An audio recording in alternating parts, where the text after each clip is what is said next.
Hi guys, and welcome to the Rainbow Six Replays YouTube channel. Today, we want to present a video replay of the match highlights between Rival Esports and Team Elevate during the Asia League 2024 Stage 2. Don't forget to subscribe and put a like. Enjoy. A good start for Rival. This is where Elevate have to now consider. Do they go aggressive here, go for a counter punch themselves, find a pick, then go back down to basement? Well, that is shut down in bar though. Typically hate this map. It's their second most banned map this year, and they've only won it once. So it's a new map that they're trying to introduce into their pool, and Rival is certainly going to make it hard for them to do that. Still decent drone economy, getting in towards kitchen. More kills though, Jin. Okay, that was a little bit reckless though. With the hatch opened up, he just puts himself in a bad spot. Gives a freebie over to Speakeasy. Sure, there's only 2 players left, but shared Speakeasy capable. But it's push Songler. He just gets aggressive. They've got the numbers. Why not? Head site, and they do just that. The plan's going to go down. Shed in a solo play. 1 versus 4. It's going to be a great start for Rival. The attacking round win. You'll take. Yeah, good opening round. I mean, sure, I think from Elevate's perspective, they don't play this necessarily wrong. You don't want to just bunker down on vibe on basement against a team like Rival. And in some ways, you kind of need to be that big dog. They can hold on to it. There's still a little bit of a roam. And it's once again upstairs in construction. And Hykel really feeling that pressure. He has been a solid fragger for Elevate in the past, but he's being hunted down and taken out quite quickly there. Great opener from Scarlet. A bit of a sneaky snake. He's hiding in the strip club hallway, biding his time, and now he can look for a flank. There is a barricade here, but a small crack might give him an opportunity to go for a kill. He takes down Jackie Wu, one of the big hitters. So he's just going to sit there and waste the rest of the round. Really, the call here from Rival has to be to look at site and try and 5v, or rather 4v3 the site. Trying to kill at the back of Arsenal, you get it down, you can push through dirt. Certainly now it's all about just go. 15 seconds left, hit the site as fast as possible. Yes, you've got though Ape from behind. No one is shocked by that. Jin making his way into site. There's no real time left, and they don't have kit dev. Oh no, they do. They picked it up. They have to pick it up and get into position. There's a player down, another one down. Good coverage, but the plant has been denied, and that means Shed can clutch the round up. Here for the 3rd round. Now 1 for 1. And it seems as if now the aggression of Rival at least was momentarily dealt with, but Songler finds an opening kill again.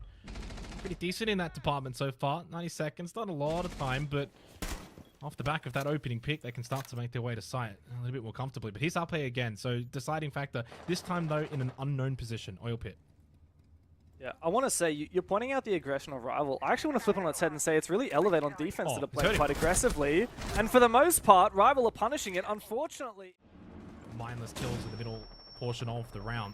Oh, hang on. Hello. This is just a push up top main. No one really watching that one. Azuki's going to be able to just slip in. They do lose Songler, though. It's and Hykel and MC. They were both able to get 1 each.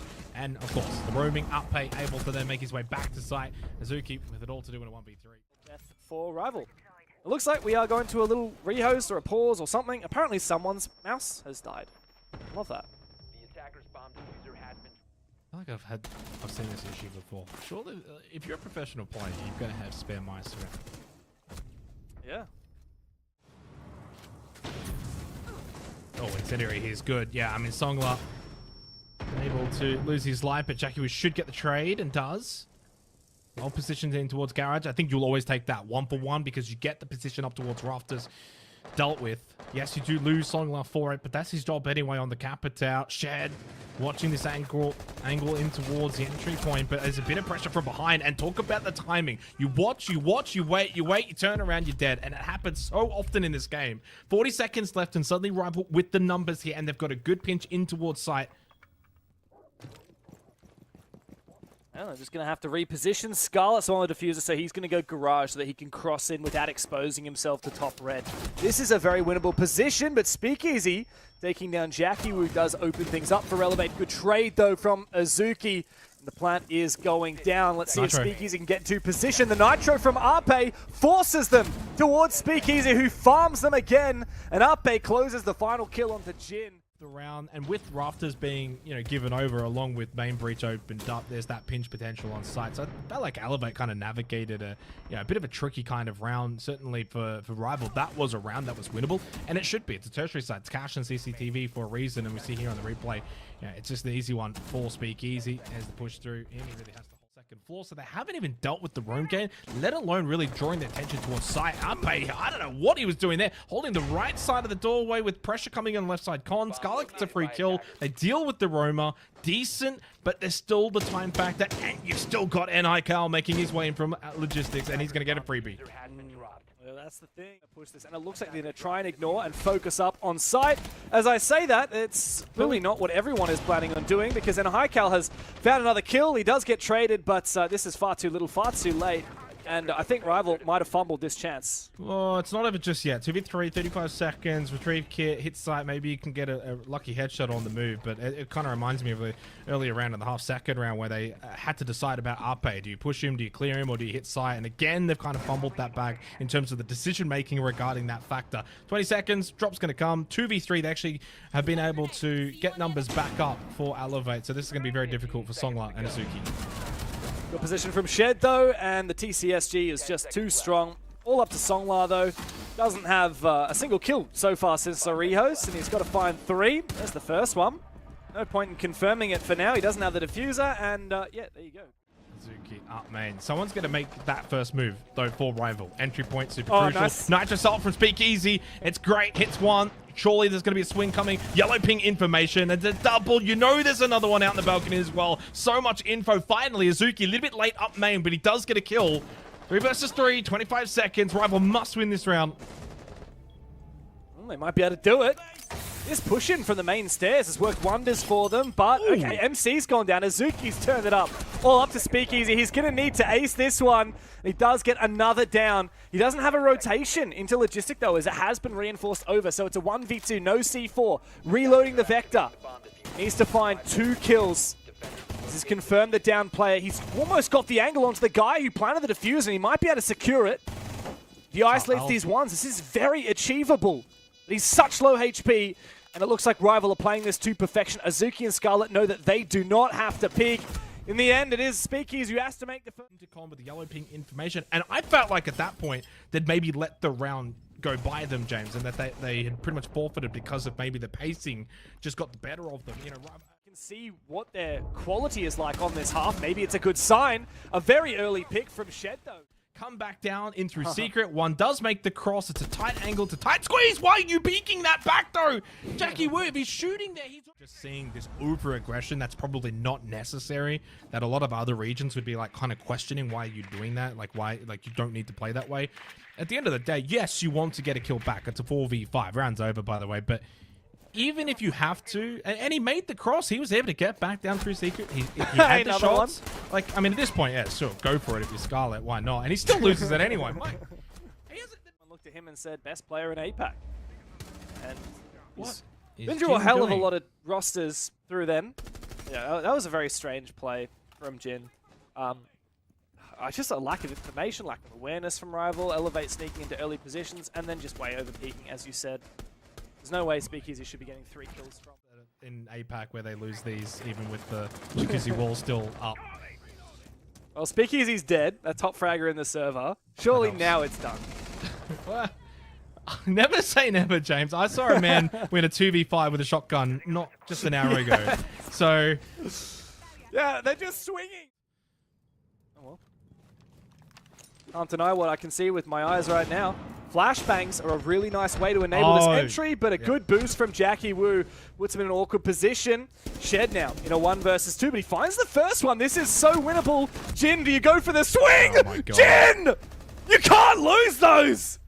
You simply can't afford to lose. I don't think... Well, technically, Robert Manic Monday. Yeah, well, look. It happens from time to time, but like, again, like that is the best example right there in the replay ops, is like, why are you swinging CC window in an advantaged round where there's not much time? The other team hasn't, I don't think at that point, opened up Jacuzzi, right? So you're giving them opportunities. Yes, like it's that risk versus reward factor, right? Where it's like, well, if you kill the player outside gym bedroom, then sure, that probably really... Well, they do have all the hatches they want open. Now here come the bees. Perhaps there is an opportunity to go for an execute here onto blue, especially with the pick on the player in church. Yeah, very unnecessary. 45 seconds to play. Man advantage has been given up now by Rival. Right, that's like twice now, like 2 rounds in a row. Scarlet is peeking unnecessarily. There's not much time left. Jim with a big kill. They're getting some blue control and good shots finally for Rival.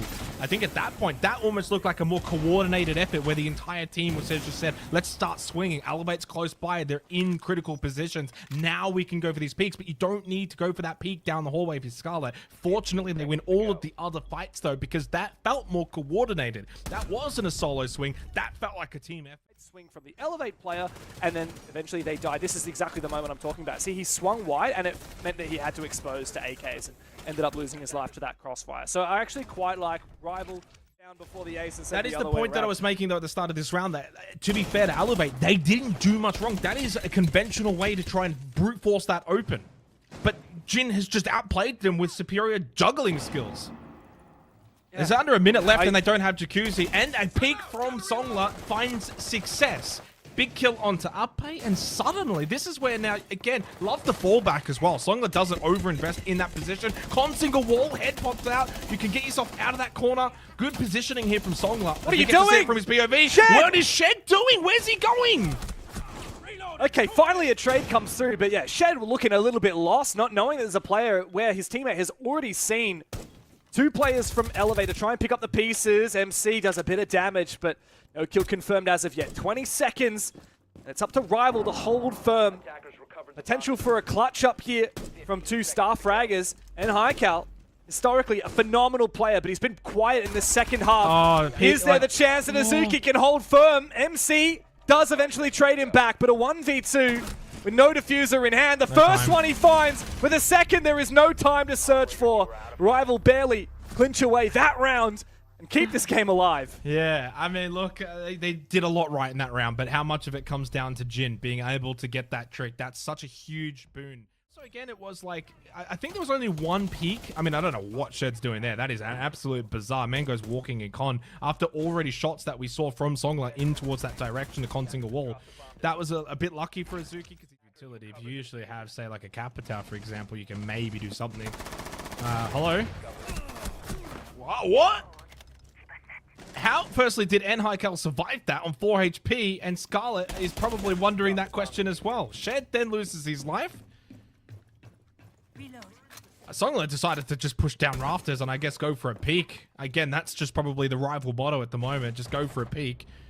And eventually does lose his life. So that's 1 gone from rafters outside on the main breach through Jin still. And they know he's in this position because of the bees earlier. So Elevate in a really good position to take this round now. 35 seconds left for Rival. This actually may be the time to try and get a bit aggressive. But you still got a good spot. Jackie Wu, top red, hasn't been cleared.